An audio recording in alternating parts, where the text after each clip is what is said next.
Halo semua, balik lagi di channel Cerita Singkat. Pernah bayangin gak gimana rasanya kehabisan oksigen ratusan kaki di bawah laut? Gelap, dingin, sendirian, dan cuma bisa pasrah.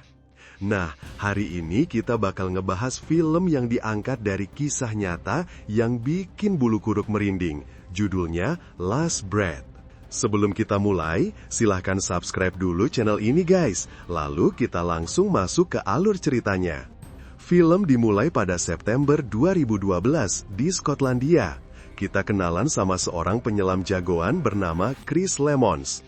Chris ini anggota tim elit penyelam saturasi. Tugas mereka benerin pipa gas di dasar laut. Sebelum berangkat kerja, Chris pamitan dulu sama tunangannya yang cantik, Morag. Suasananya tuh manis tapi juga sedih karena Morag selalu cemas sama pekerjaan Chris yang bahaya banget. Chris coba nenangin dia, bilang kalau semuanya bakal baik-baik aja. Padahal mereka berdua nggak tahu kalau omongan itu bakal diuji habis-habisan. Keesokan paginya, Chris berangkat ke dermaga, naik ke kapal super besar tempat dia kerja. Di sana, dia disambut hangat sama teman-temannya, terutama sama Duncan Alcock. Duncan ini bukan cuma sahabat, tapi udah kayak bapaknya Chris sendiri. Gak lama kemudian, atasan mereka, Craig, ngumpulin semua tim buat briefing. Rencananya, mereka bakal masuk ke sebuah ruangan bertekanan khusus selama 28 hari. Setelah adaptasi, mereka bakal turun ke dalaman 300 kaki atau sekitar 100 meter buat benerin pipa gas. Chris, Duncan, dan satu lagi teman mereka bernama Dave masuk ke dalam tim A. Setelah pembagian tim, semua penyelam masuk ke ruangan masing-masing buat mulai proses penyesuaian tekanan. Kapal pun berangkat berlayar ke laut utara Skotlandia. Di perjalanan, Duncan ngobrol sama Chris. Dia bilang kalau ini bakal jadi pekerjaan terakhirnya sebelum pensiun. Chris kaget dan agak sedih dengarnya. Tapi Duncan cuma senyum dan bilang kalau Chris udah cukup hebat buat nerusin kerjaan ini tanpa dia. Kata-kata itu entah kenapa kedengeran kayak pesan perpisahan.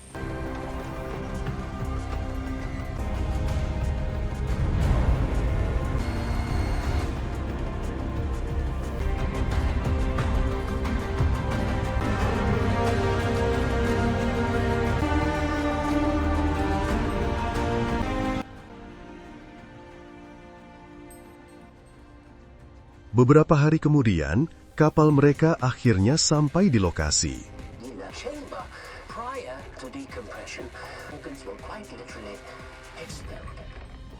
Aces, amigo. Aces. I'm gonna get some rest. I'll see you when we come on.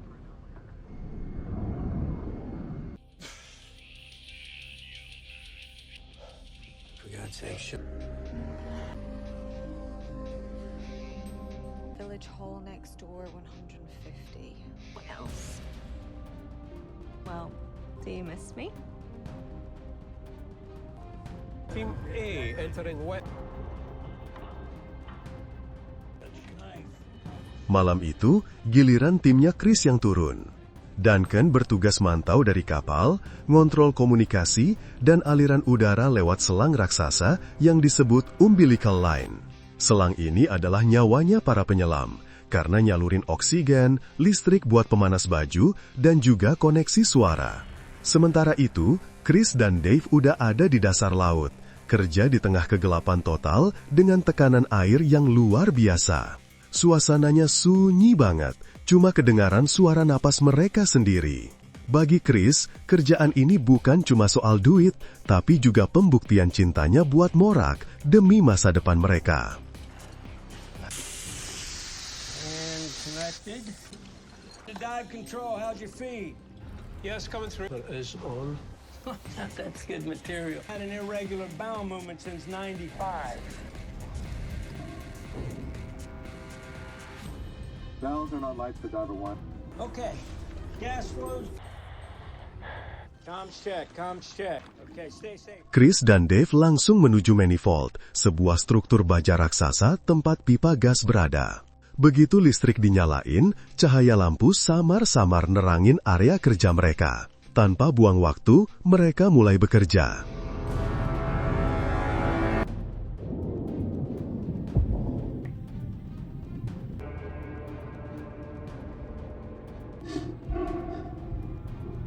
Power cable approaching sea.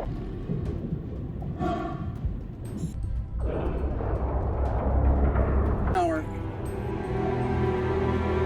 2. Head for well 3 to begin equalization.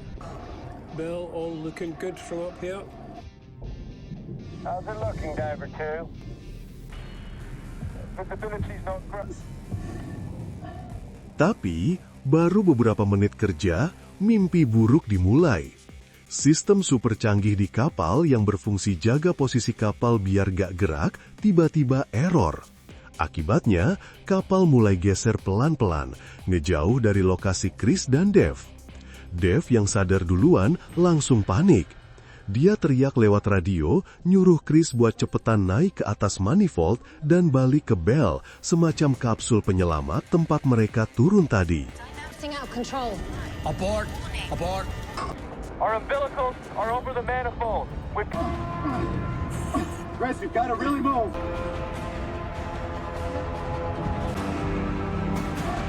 Diver! Where? Diver 1, on top of the manifold.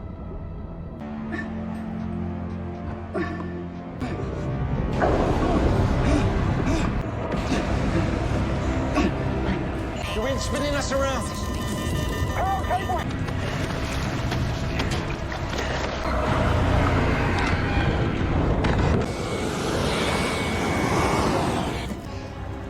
Chris has become our anchor. More slack.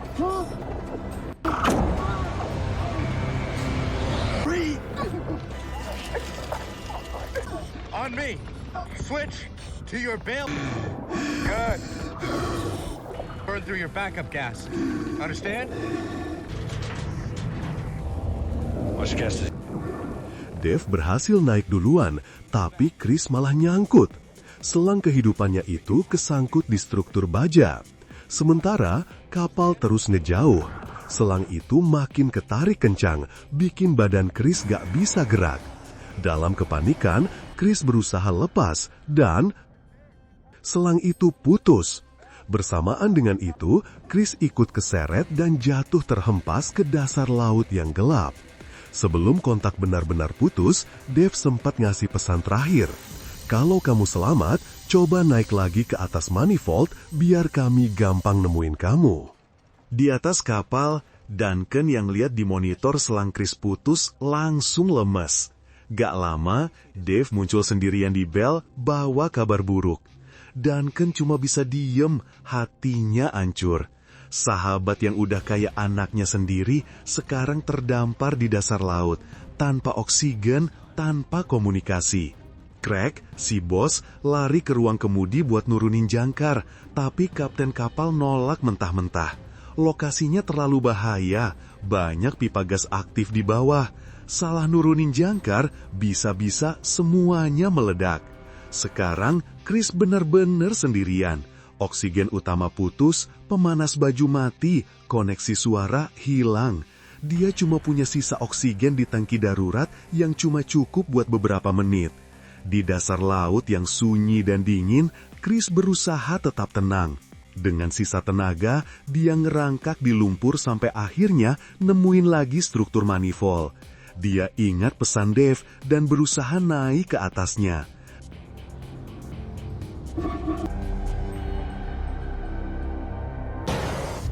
Reg, we run the diagnostics. This is Ship manually and stop us from drifting any further. Thrusters in manual. 140 degrees at 30%. Stern 40.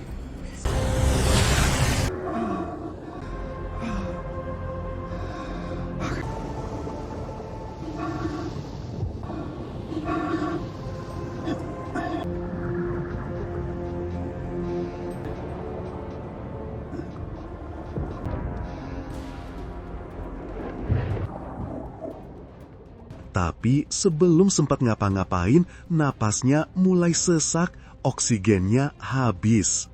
Dalam detik-detik terakhir kesadarannya, Chris teringat video dari Morag, di mana tunangannya itu nangis karena takut kehilangan dia. Di saat itu, Chris cuma bisa pasrah.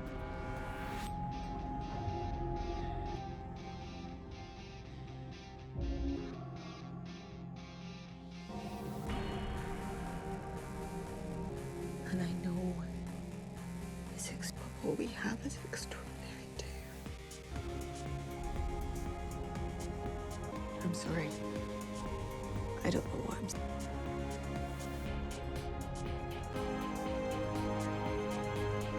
Please come on.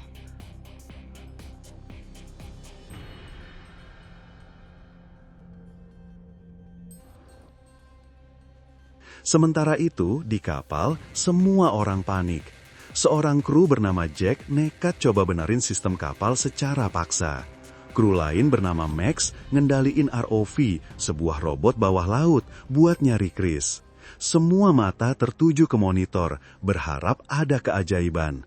Dan benar aja, kamera ROV berhasil nemuin sosok Chris tergeletak di atas manifold.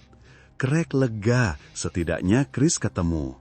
Tapi di layar terlihat tubuh Chris kejang-kejang, tanda otaknya udah kekurangan oksigen parah. Craig panik dan nyuruh Max buat coba angkat Chris pakai lengan robot ROV.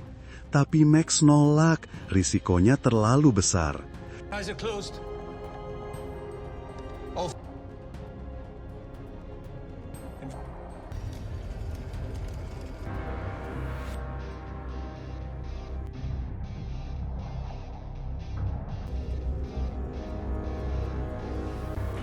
Karena udah nggak ada pilihan, Craig ngambil alih kendali ROV dan coba sendiri buat narik Chris.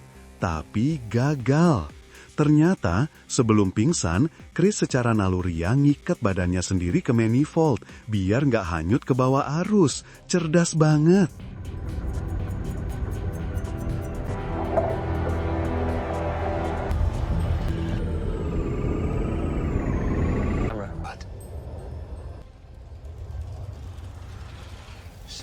Di sisi lain, Jack yang dari tadi ngoprek mesin akhirnya berhasil. Sistem kapal kembali normal. Kapal langsung tancap gas balik ke posisi Chris. Yes, Captain. Elected. He's unresponsive, but we are heading.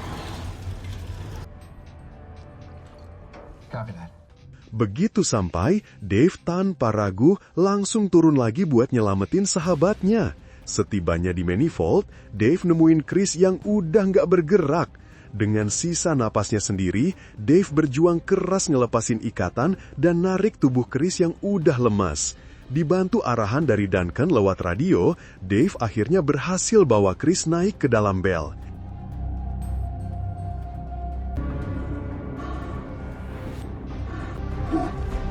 I got him.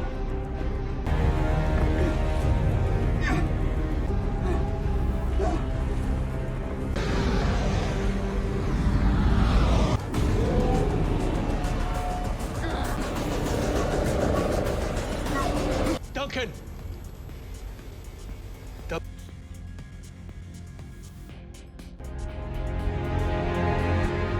Hey, buddy. I'm with you.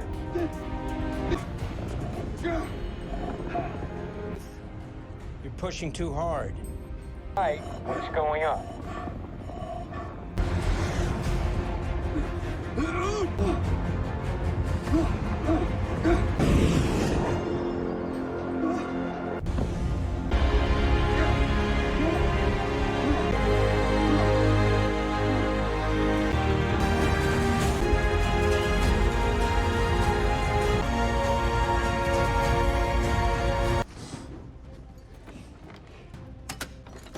Di dalam bel, Duncan lungsung meriksa Chris. Nggak ada napas, nggak ada reaksi. Suasana super tegang. Tapi setelah beberapa menit yang terasa kayak selamanya, Chris tiba-tiba narik napas. Semua orang di kapal teriak lega. Duncan nangis haru.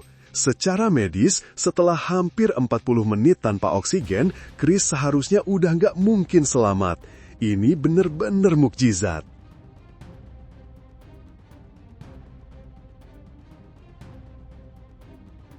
Tapi ada masalah baru.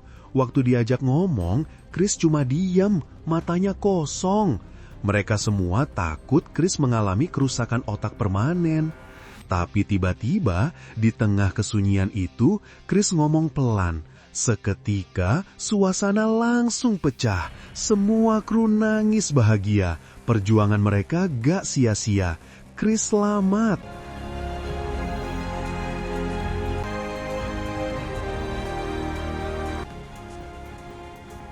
What's happening?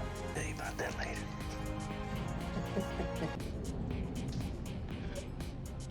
Copy.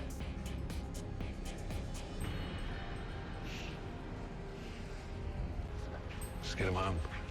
Hike out. Things considered. Just bad luck, really.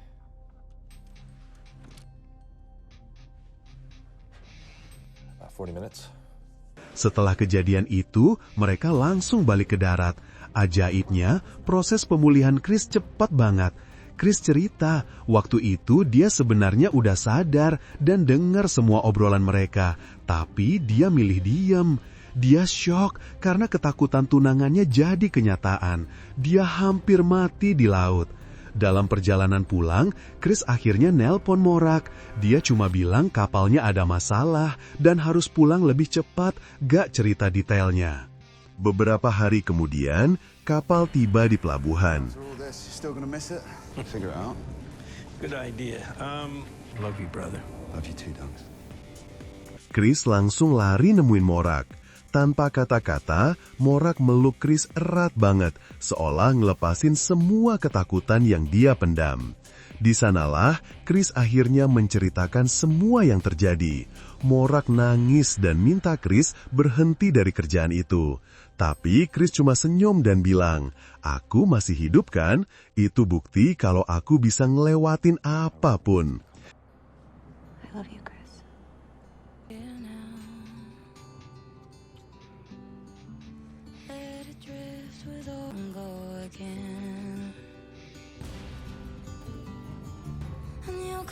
Float upon the airwaves. You can go, always finds the sea. Back to me. 3 minggu setelah kecelakaan itu, Chris, Duncan, dan Dave kembali ke laut buat nyelesain pekerjaan mereka yang tertunda. Dan setelah semuanya selesai, Chris akhirnya menepati janjinya. Jadi begitu guys cerita singkat The Last Breath. Kisah mereka bukan cuma tentang keberanian seorang penyelam, tapi juga tentang persahabatan, keteguhan, dan keajaiban cinta yang bisa bertahan bahkan di dasar laut sedalam 300 kaki. Gimana guys menurut kamu? Bikin merinding sekaligus terharu kan? Tinggalin komentar kalian di bawah ya, dan jangan lupa like dan subscribe channel ini. Sampai jumpa di cerita singkat berikutnya.